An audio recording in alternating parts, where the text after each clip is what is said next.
This is a podcast from Torvine Talks CIC.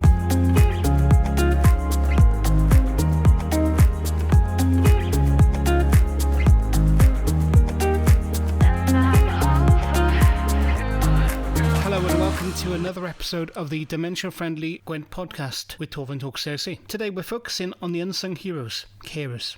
We'll be discussing the support available to them, including the MECS service, the David document, carers assessments, and the vital role of local support groups. Whether you're a carer yourself or work alongside them, this episode is for you. So on this episode, it's supporting the supporters. We've been joined by Rebecca, Dawn, and Carol.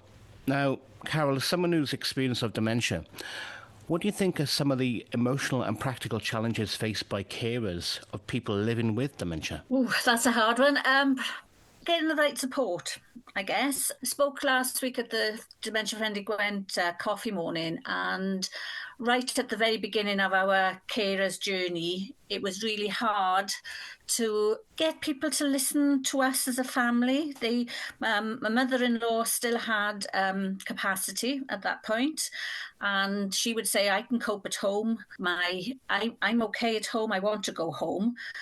But as a family, as carers, we knew that wasn't always true or wasn't always correct. And I felt that we weren't listened to, and it was really hard to get people to listen to us. So, Dawn, can you tell me about how the MECS service helps carers in their role?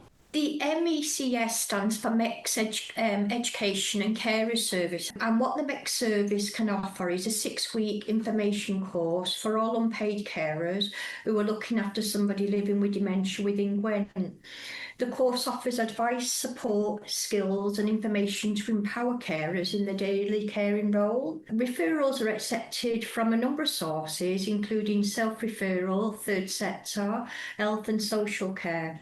Some of the topics covered within the course include what is dementia, brain changes, the effects it may have on the individual, legal matters such as lasting power of attorney, making a will, capacity, future care planning, living well and safely at home, financial entitlements, the importance of physical health and stress, and the impact that can have on the carer. The course that we offer, it's delivered by the MECS service, and some of the guest speakers include people from the Alzheimer's Society, Age Cumbria, and Very Hard Community Connected, and other NHS professionals such as OTs, advanced nurse practitioners. Although there's a programme set at the start of the 6 weeks course, carers are asked if they'd like any specific information to be included in the course, and often the course is adapted to meet the needs of that specific cohort of people who are attending. The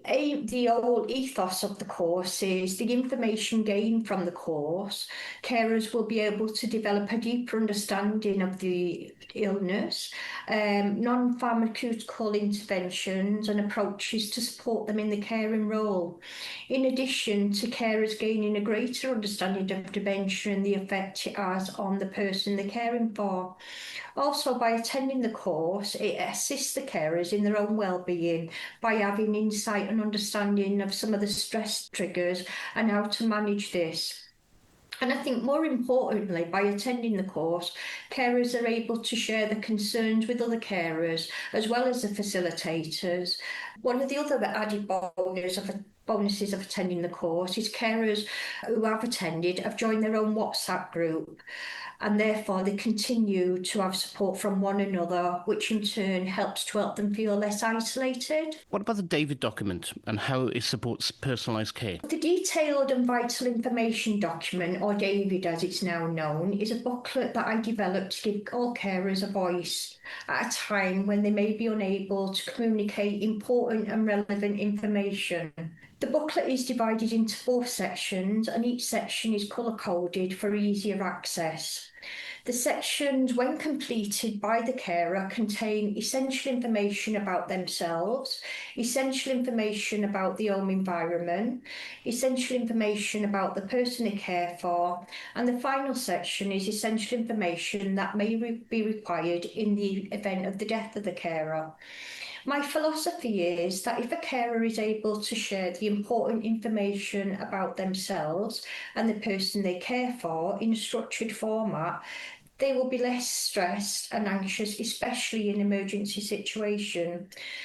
The booklet isn't condition specific and will support services to access information about the carer and the person they are caring for in a timely manner, which in turn may avoid unnecessary admission. It'll also assist with discharge and improve outcomes for respite. I believe this booklet empowers carers to take ownership and have a voice of their own health and well-being and the needs at a time of a crisis, as well as the person they're caring for. Although I first developed the booklet for carers who are looking after somebody living with dementia, I am now in the second phase of the project and redevised the booklet so it's available for all unpaid carers in Gwent, with my long-term vision of the booklet being available for all carers nationally. To Rebecca, what's involved in the carers assessment and why is it important? So a carers needs assessment is an opportunity for carers to think about their own needs. I think so often carers are thinking about the person they care for that it can be difficult to remember to look after yourself too. An assessment is just a conversation with a social care professional to think about the caring role and how it affects you as a carer. The assessment can take place wherever the carer feels most comfortable. So it can be over the phone or in person at the carer's home or within the community, whatever works best for them. And the conversation is supportive, so it's not a test of how well the carer is coping, which I think some carers can worry about. It's important because unpaid carers have the right to a carers needs assessment, and it's really important because it allows the carers to consider what things are like for them and to explore any support if that's needed. The outcomes of an assessment will vary for each carer because each circumstance is different and each carer is different. Some carers just need to offload and feel better for actually just sharing their story with someone, but others might need a bit more support depending on what's going on for them. How do local groups benefit carers and how can they get involved? That's to Carol and to Rebecca as well. So I think there are many support groups for carers across Gwent, which all provide peer support for carers. And they're great because they're made up of carers who understand. And I think caring roles vary, but there's a common understanding of what it's like to be a carer. And often carers will share tips and experience to help each other out. I think some carers go to groups to talk about their caring role, and others go because they want to talk about anything but caring. So it does depend on you. But I think it's the shared understanding of caring for someone that really helps by attending those groups. I would agree with Rebecca. I volunteer at a dementia peer support group in Newtadiga, and we welcome carers to come along for all the reasons that Rebecca said, support if they've got any issues with their caring role or just to give them some time to have some space to enjoy some activities with their loved ones. And to Rebecca, how do you ensure that carers are recognised and supported as partners in care? So the carers needs assessment is part of ensuring carers are recognised, considered and supported. Carers should also be included in the assessments of the person they're providing care for, if the person receiving care is consenting of that. Although carers don't need to wait for the cared for person's assessment to access their own carers needs assessment, so that's important to remember. Carers should be given the opportunity to consider if they're willing and able to provide care, and they can talk about any elements of care they are unable to provide. Some carers are happy to continue the carer role with a bit of help for them to do that. So that should be discussed with professionals to find the best outcome for everyone involved. And just to say that if anyone would like a carers needs assessment, they can request one at any time with the local authority in which the person they care for resides. So for example, if the carer lives in Torvine, but the person they're caring for lives in Newport, the carer should contact Newport City Council.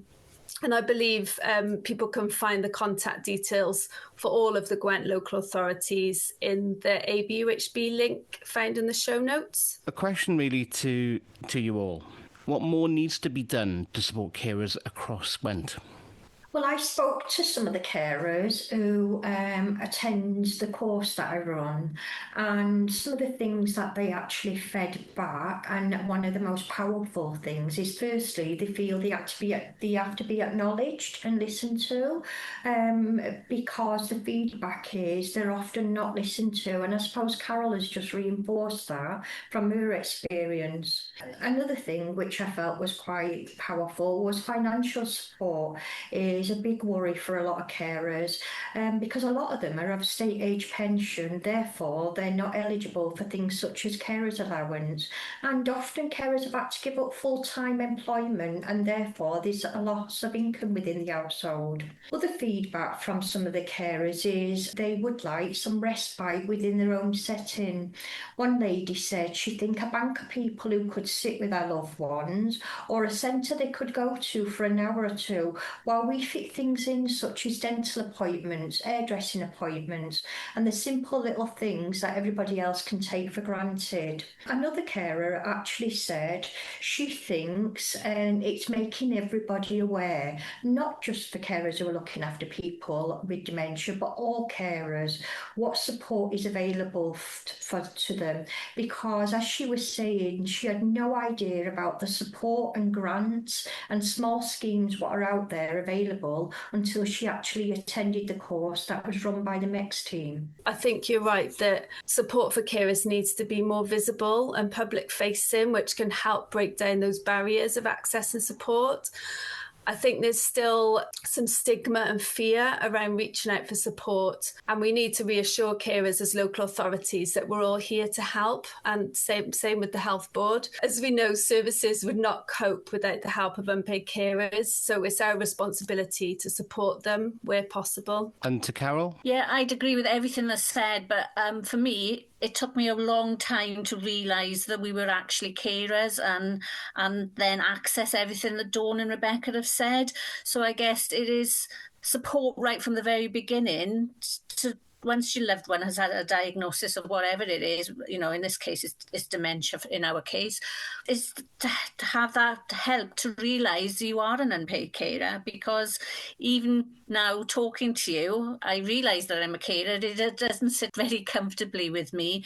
I totally agree with you there, Carol, because I looked after my husband and I never recognised myself as an unpaid carer, and I never ever got any support, because you just take that role on as a wife, or as a mother or a daughter, and you put into that role. And then I think the problem is, once you're in the role, you then just continue, and there's nothing out there to say what is available. I think as professionals, we need to get a bit better at being more sensitive around that. But we also hear from carers that I know a colleague last week spoke to a carer for an assessment, and at the very beginning she said, actually, can you not call me a carer because I'm a mum? I think we really need to remember that it is an emotional topic. And although, we're working with people and carers day in, day out, we're almost desensitized to that. But I think we do need to remember that we need to be sensitive around conversations and our language, because you're always a relative first. The caring role comes after. And I think it's just being respectful of that with people. Yeah. Carol, Dawn and Rebecca, thank you very much. A heartfelt thank you to all the carers out there. Your role is invaluable. We hope today's episode has highlighted the support that's available and encouraged more open conversations about carers' needs. Until next time, take care and keep supporting one another.